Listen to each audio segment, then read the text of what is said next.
بسم اللہ الرحمن الرحیم۔ السلام علیکم۔ ہمارے چینل مزمل وائس آفیشیل میں خوش آمدید۔ میرا نام وارث چوکھیو ہے۔ میں اس وقت اسپین کی جیل میں قید ہوں۔ میرا تعلق پاکستان میں اندرون سندھ سے ہے۔ میرے والد صاحب گورنمنٹ سندھ کے ماتحت ادارے میں ایک اچھے عہدے پر براجمان تھے۔ جو ہی مالی حالات میں بہتری آئی تو ہم لوگ کراچی شفٹ ہو گئے۔ میں نے کراچی میں اپنی تعلیم مکمل کی اور پھر شادی کر لی۔ شادی کے بعد میرے گھر میں پہلی اولاد بیٹا ہوا۔ بیٹے کی پیدائش کے 1.5 سال بعد میں ورک ویزا پر اسپین چلا آیا۔ اسپین آ کر میں نے ٹیکسی چلانے کا کام کیا۔ اسی دوران میری ملاقات مارکل نامی شخص سے ہوئی۔ مارکل ہماری سوسائٹی کا امیر ترین شخص تھا۔ وہ اسرائیلی نژاد تھا، اپنا کاروبار کرتا تھا، انتہائی خوش اخلاقی سے پیش آتا۔ مجھے مارکل جہاں بھی نظر آتا میں اس کے ساتھ ہیلو ہائے لازمی کرتا۔ یوں ہی ہماری قربت بڑھنے لگی۔ جب ہم دونوں تھوڑے سے فرینک ہوئے تو میں نے مارکل سے اس کے بزنس کے متعلق پوچھا۔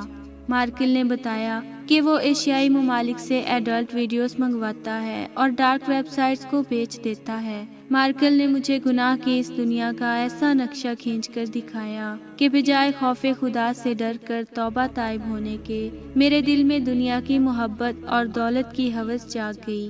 میں نے مارکل کو کہا مجھے بھی اپنے ساتھ بزنس پارٹنر بنا لے، مگر مارکل نے انکار کر دیا۔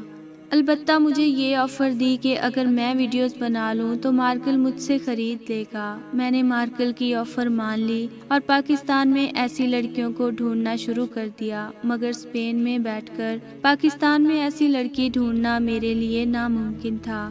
مجبوراً میں نے اپنی بیوی کو ایسی ویڈیوز بنانے پر مجبور کرنا شروع کر دیا، مگر مجھے ناکامی ہوئی۔ میری بیوی نے صاف صاف انکار کر دیا تو میں پاکستان واپس آیا۔ میں نے بیوی کو بہت تشدد کا نشانہ بنایا، مگر وہ اس مکروہ عمل پر راضی نہ ہوئی تو میں نے بیوی کو طلاق دے دی اور اس سے بیٹا چھین کر اپنے پاس رکھ لیا۔ میں واپس اسپین چلا گیا۔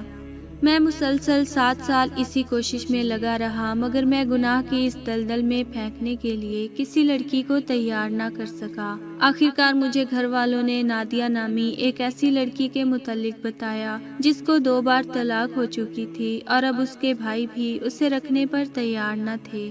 وہ انتہائی مجبور تھی اور چھت و روٹی کپڑے کے عوض کسی اپاہج لڑکے سے بھی شادی کرنے کو راضی تھی۔ مجھے نادیہ کی صورت میں اپنا دولت کمانے کا خواب پورا ہوتا نظر آیا۔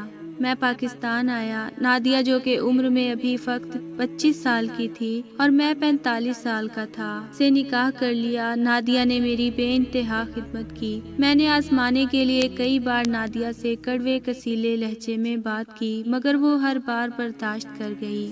میں تقریباً 7 ماہ پاکستان میں رہا۔ تب نادیہ امید سے ہو گئی تو میں واپس اسپین آ گیا۔ اسپین آ کر میں نے پہل نادیہ سے نارمل ویڈیوز منگوانا شروع کی، پھر نیم برہنہ ویڈیوز منگوائیں اور مارکل کو بیچ دی، یہاں تک کہ آخرکار میں نے نادیہ کو برہنہ ویڈیوز دینے پر مجبور کرنا شروع کر دیا، مگر نادیہ نے انکار کر دیا۔ میں نے نادیہ کے انکار پر اسے طلاق دینے کی دھمکی دی، مگر نادیہ نہ مانی۔ میں نے نادیہ کے پیٹ میں موجود بچے کو اپنا بچہ ماننے سے انکار کر دیا۔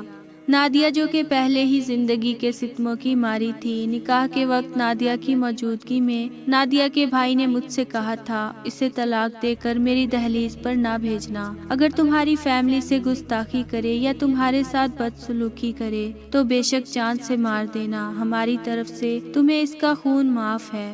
مجھے یقین تھا نادیہ کبھی بھی واپس بھائیوں کی دہلیز پر نہیں جائے گی اور تھوڑا پریشر دینے پر میری بات مان لے گی، مگر نادیہ ضد پر اڑ گئی۔ میں نے نادیہ کو طلاق دینے کی دھمکی بھی دے دی، مگر نادیہ نے اس سے پہلے ہی خود پر تیل چھڑک کر آگ لگا لی، یوں اپنے ساتھ ساتھ اپنی کوکھ میں موجود بچے کو بھی ختم کر دیا تاکہ کل آنے والا وقت بچے کے لیے گالی نہ بن جائے۔ گھر والے اور سارا محلہ نادیہ کی خودکشی کرنے والے عمل پر حیران تھا، مگر میں حقیقت سے واقف تھا۔ نادیہ کی موت کے بعد نادیہ کے بھائیوں نے اس کا وارث بننے سے انکار کر دیا۔ مجبوراً میرے گھر والوں نے نادیہ کی تدفین کی، جبکہ میں بھی چھٹی نہ ہونے کا بہانہ کر کے پاکستان آ گیا۔